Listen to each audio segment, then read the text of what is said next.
ಎಲ್ಲರಿಗೂ ನಮಸ್ಕಾರ. ಇಂದಿನ ವಿಡಿಯೋನಲ್ಲಿ ರಾಯರ ಮಂತ್ರಾಕ್ಷತೆಯನ್ನು ಯಾವ ಸಂದರ್ಭದಲ್ಲಿ ಹೇಗೆ ಬಳಸಬೇಕು ಅಂತ ಹೇಳ್ತಾ ಹೋಗ್ತೀನಿ. ಮಂತ್ರಾಲಯಕ್ಕೆ ನಾವು ಹೋದಾಗ ರಾಯರ ಬಳಿ ಅಕ್ಷತೆಯನ್ನು ನಮಗೆ ಪ್ರಸಾದದ ರೂಪದಲ್ಲಿ ಕೊಡ್ತಾರೆ. ಇದನ್ನೇ ನಾವು ಮಂತ್ರಾಕ್ಷತೆ ಅಂತ ಹೇಳಿ ಕರಿತೀವಿ, ಅದೆಲ್ಲರಿಗೂ ಗೊತ್ತಿದೆ. ಈ ಮಂತ್ರಾಲಯದಿಂದ ತಂದಂತಹ ಅಕ್ಷತೆಯನ್ನು ಒಂದು ಡಬ್ಬಿ ಅಥವಾ ಬಿಳಿ ವಸ್ತ್ರದಲ್ಲಿ ನಾವು ಹಾಕಿ ಶೇಖರಣೆ ಮಾಡಿಟ್ಕೊಂಡು ನಮ್ಮ ಮನೆಯಲ್ಲಿರುವಂತಹ ರಾಯರ ವಿಗ್ರಹ ಅಥವಾ ರಾಯರ ಫೋಟೋ ಬಲಭಾಗದಲ್ಲಿ ಬರಬೇಕು. ಆ ಥರದಲ್ಲಿ ಆ ಡಬ್ಬಿಯನ್ನು ಇಟ್ಕೊಳ್ಳಿ. ಯಾವ ಸಂದರ್ಭದಲ್ಲಿ ಹೇಗೆ ಬಳಸಬೇಕು ಅನ್ನೋವಂಥದ್ದನ್ನು ಸಹ ನಾವು ತಿಳಿದಿದ್ದರೆ ಮಾತ್ರ ಅದರ ಸದುಪಯೋಗ ನಮಗೆ ಆಗುತ್ತೆ.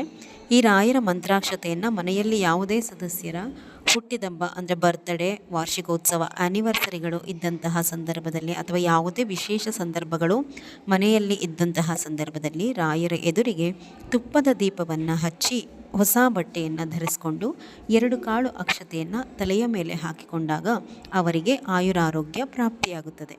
ಮತ್ತು ಯಾವುದೇ ಸಂಕಷ್ಟದ ಸಂದರ್ಭ ನಿಮಗೆ ಮನೆಯಲ್ಲಿ ಒದಗಿದ್ದಾಗ ಆ ಕಷ್ಟದಿಂದ ನಮ್ಮನ್ನು ಪಾರು ಮಾಡಿ ಅಂತ ಹೇಳಿ 2 ಕಾಳು ಅಕ್ಷತೆ ಮತ್ತು 11 ರೂಪಾಯಿ ನಾಣ್ಯವನ್ನು ರಾಯರಿಗೆ ಮುಡುಪಿನ ರೂಪಿನಲ್ಲಿ ಎತ್ತಿ ಇಡಿ.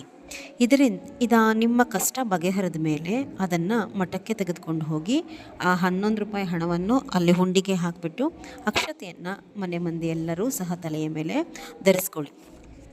ಮತ್ತು ದೂರ ಪ್ರಯಾಣ ಹೊರಟಾಗ ಅಥವಾ ಎಲ್ಲೋ ಟೂರಿಗೆ ಹೋಗ್ತಿರ್ತೀರ ಅಥವಾ ದೂರ ಎಲ್ಲಾದರೂ ಹೊರಟಾಗ ರಾಯರ ಮುಂದೆ ದೀಪವನ್ನು ಹಚ್ಚಿ ಹೊರಡುವವರೆಲ್ಲರೂ ಸಹ ತಲೆಯ ಮೇಲೆ ಧರಿಸ್ಕೊಳ್ಳಿ. ಇದರಿಂದ ನಿಮಗೆ ಅಪಘಾತಗಳು ಅಥವಾ ಪ್ರಯಾಣದಲ್ಲಿ ತೊಂದರೆಗಳಾಗುವಂಥದ್ದು ನಿವಾರಣೆ ಆಗುತ್ತೆ. ಗರ್ಭಿಣಿ ಹೆಂಗಸರು ರಾಯರ ಭಕ್ತರಾಗಿದ್ದಲ್ಲಿ ಪ್ರತಿ ಗುರುವಾರ ತಪ್ಪದೇ ನೀವು 1-2 ಕಾಳು ಮಂತ್ರಾಲಯದ ಅಕ್ಷತೆಯನ್ನು ಧರಿಸಿ.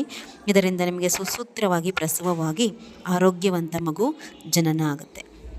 ರಾಯರ ಮಂತ್ರಾಕ್ಷತೆಯನ್ನು ನೀವು ಅಲ್ಲಿ ಪ್ರಸಾದದ ರೂಪದಲ್ಲಿ ತೆಗೆದುಕೊಂಡು ಮನೆಗೆ ಬಂದು ನೀವು ಅದನ್ನು ಇಡೋ ತನಕನೂ ಸಹ ಸರಿಯಾದಂತಹ ರೀತಿಯಲ್ಲಿ ತೆಗೆದುಕೊಂಡು ಬರಬೇಕು. ನೀವೆಲ್ಲೇ ರಾಯರ ಅಕ್ಷತೆಯನ್ನು ಇಸ್ಕೊಂಡಾಗ ನೀವು ಒಂದೇ ಕಾಳು ಚೆಲ್ಲಿ ಬೇರೆಯವರು ಅದನ್ನು ತುಳಿದಂಥವ್ರಿಗೆ ಯಾವುದೇ ದೋಷ ಬರೋದಿಲ್ಲ, ಚೆಲ್ಲಿರೋ ಅಂಥವ್ರಿಗೆ ದೋಷ ಬರುವಂಥದ್ದು. ಹಾಗಾಗಿ ಜಾಗ್ರತೆ, ಸರಿಯಾದಂತಹ ರೀತಿಯಲ್ಲಿ ಮನೆಗೆ ತೆಗೆದುಕೊಂಡು ಬಂದು ಅದನ್ನು ಸರಿಯಾದಂತಹ ರೀತಿಯಲ್ಲಿ ಶೇಖರಣೆ ಮಾಡಿ. ಹೆಣ್ಮಕ್ಳು ಪೀರಿಯಡ್ಸ್ ಆಗಿರೋರು ತಲೆ ಮೇಲೆ ಹಾಕೋಬೇಡಿ. ಯಾರೂ ಪೀರಿಯಡ್ಸ್ ಆಗಿ 5 ದಿನ ತಲೆ ಮೇಲೆ ನೀರು ಹಾಕ್ಕೊಳ್ಳೋ ತನಕನೂ ಅದನ್ನು ತಲೆ ಮೇಲೆ ಧರಿಸಬಾರ್ದು, ಮುಟ್ಟಬಾರ್ದು.